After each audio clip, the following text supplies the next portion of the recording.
Hey everybody, happy Saturday, February I think it's the 24th of 2024.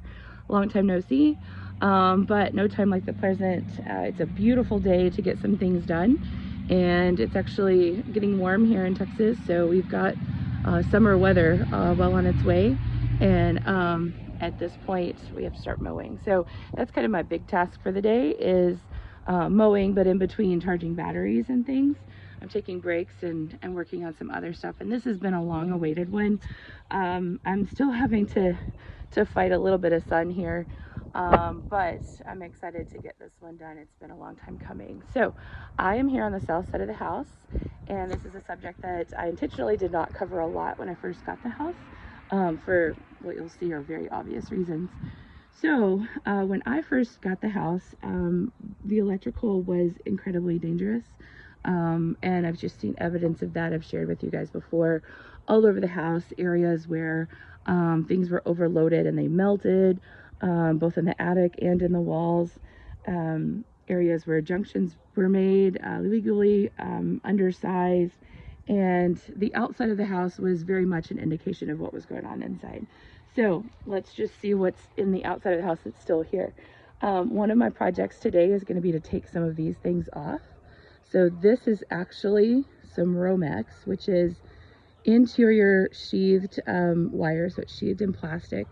And I'm not sure. I think it's a 212. But anyways, it's been spray painted over, which is not an acceptable way of protecting it from UV and the elements and everything else. You can actually run conduit on the outside, depends on what kind of conduit. And that was done in a couple of locations. You can see a piece of pipe that's up there right now.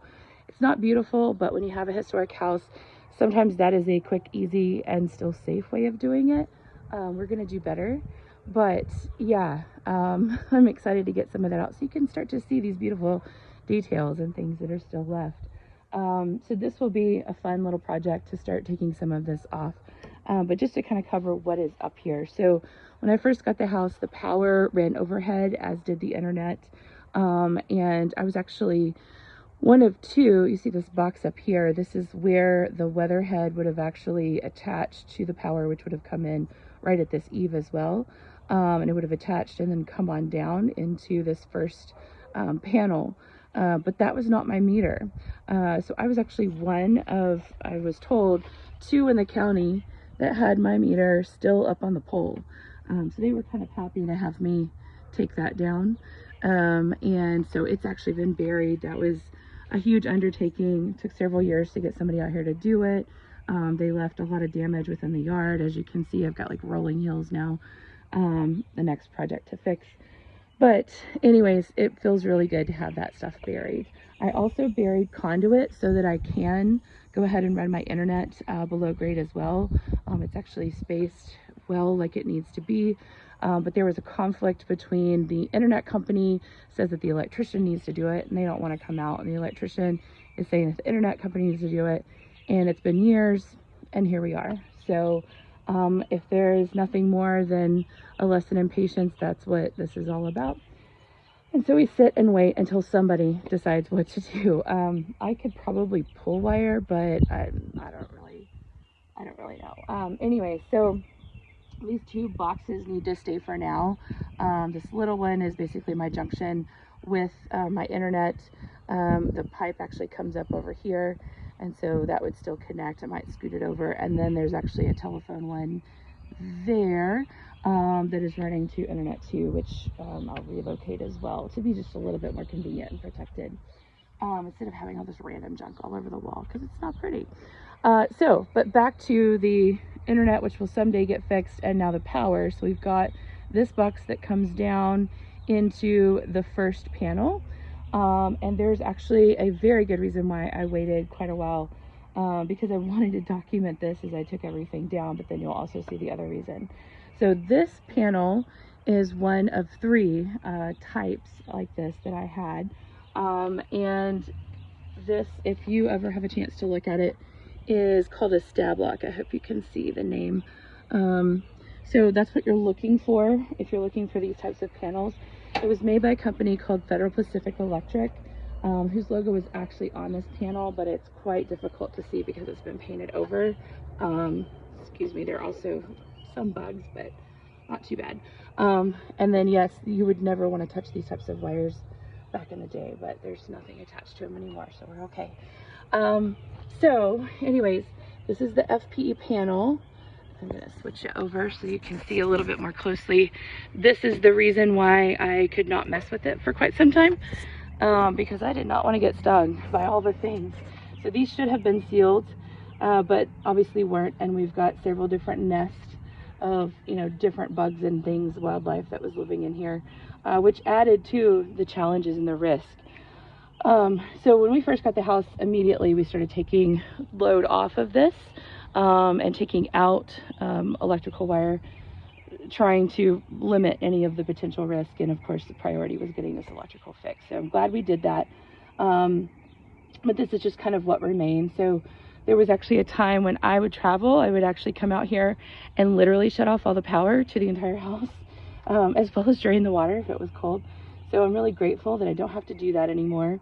But basically how this works is you would have your power come in through here. You would not want to touch these. A lot of modern panels actually have covers that go over this, but just if you ever open it, avoid this. You really shouldn't be opening much anyways, but if you ever do open it, don't touch up here for sure. Down here, all of your different breakers, and then you can get more power depending on, you know, the type of breaker you put in. You can put arc fault, you can put ground fault. Those are actually required for a lot of our homeowner circuits these days.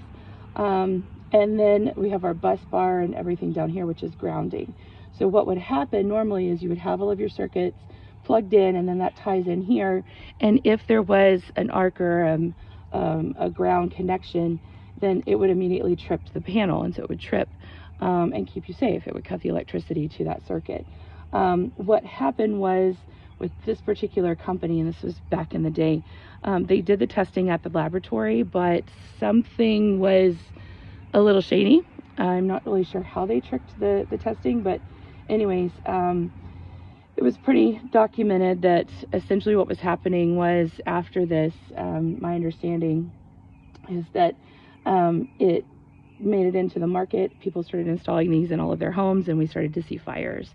And so the company, again, my understanding is that it cratered and split up into different pieces and parts and got sold off into other manufacturing, which meant that nobody was getting recalls, and so we weren't getting replacements in the industry. So these homeowners were left with these panels that were quite risky. And today you would actually be challenged to buy a home that has these types of panels in it. And that was actually a big discussion in buying this house. I have not one, not two, but three that were in the house at one time. And honestly, the knob and tube didn't scare me. The old fuse box didn't scare me. This one I knew was risky, and so this was much more of a concern. So we're really glad that we don't have to work with this anymore. Have a beautiful, safe, inspected panel over here with shutoffs and all that good stuff. And so now I am working on taking all of this junk off of the side of the wall. So I'm just using the little ladder today as it's sort of a project in between other projects. But I'm really looking forward to getting this all cleaned up, getting it sanded, primed, painted, really just having it nice and clean. So anyways, you guys take care. Have a really great rest of your day, and we'll talk soon.